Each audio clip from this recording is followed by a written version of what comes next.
ইল্লা তাযকিরাতাল লিমান ইয়াখশা তানজিলাম মিম্মান খালাকাল আরদা ওয়াস সামাওয়াতিল উলা। এই তহা তেলাওয়াত করতেছে কিভাবে? এই আবু বকর সিদ্দিক রাদিয়াল্লাহু তাআলা আনহু ধীরে ধীরে সুন্দরভাবে এই তেলাওয়াত করতেছে।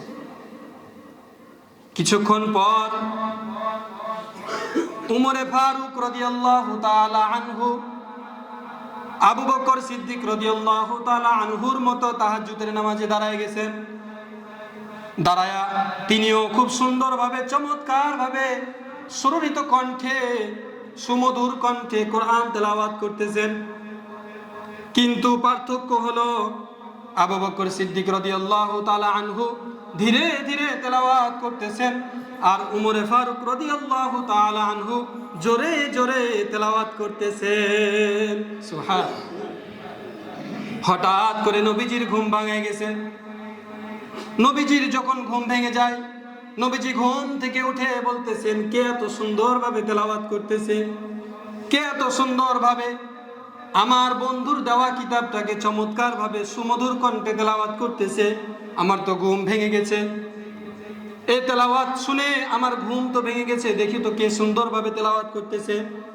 নবীজি আবু বকর সিদ্দিক রাদিয়াল্লাহু তাআলা আনহু এবং উমর ফারুক রাদিয়াল্লাহু তাআলা আনহুর কাছে গেলেন। যাওয়ার পর খুব সুন্দরভাবে তেলাওয়াতটাকে শুনলেন।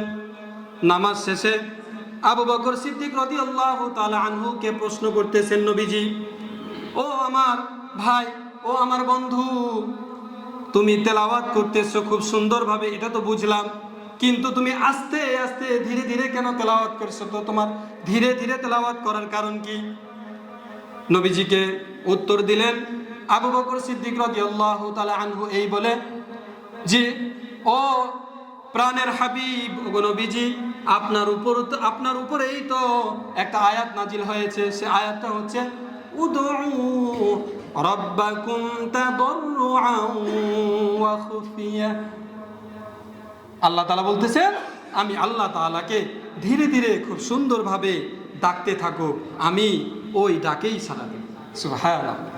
এই জন্য এই আয়াতের উপর আমল করার কারণে আমি ধীরে ধীরে আলোচনা করতেছি, ধীরে ধীরে তেলাওয়াত করতেছি।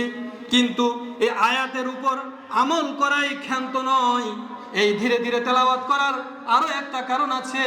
কিছু ইহুদি, কিছু খ্রিস্টান মার্কা মানুষ দুনিয়ার জমিনে ধীরে ধীরে বেশি এরকম ভাবে হতে লাগবে, বেশি হতে লাগবে।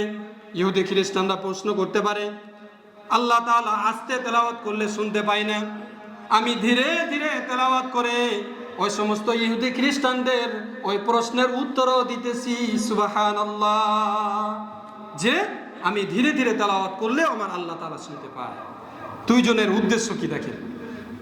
এবার উমরে ফারুক রাদিয়াল্লাহু তাআলা আনহুকে প্রশ্ন করলেন, ও আমার বন্ধু, ও আমার ভাই, তুমি জোরে জোরে তেলাওয়াত করতেছো, তোমার কারণ কি? একজন তো কারণ বলল, তোমার কারণ কি?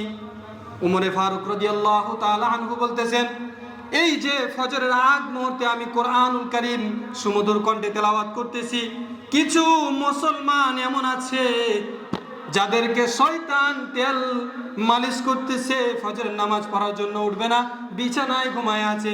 যদি আমার জোরে জোরে তেলাওয়াত তাদের কানে গিয়ে পৌঁছে যায়, এই পৌঁছানোর কারণে হতে পারে ওই মুসলমানটা ফজরের নামাজের জন্য জাগ্রত হয়ে যাবে। সুবহান। কি তাদের মাকসাদ, কি তাদের উদ্দেশ্য?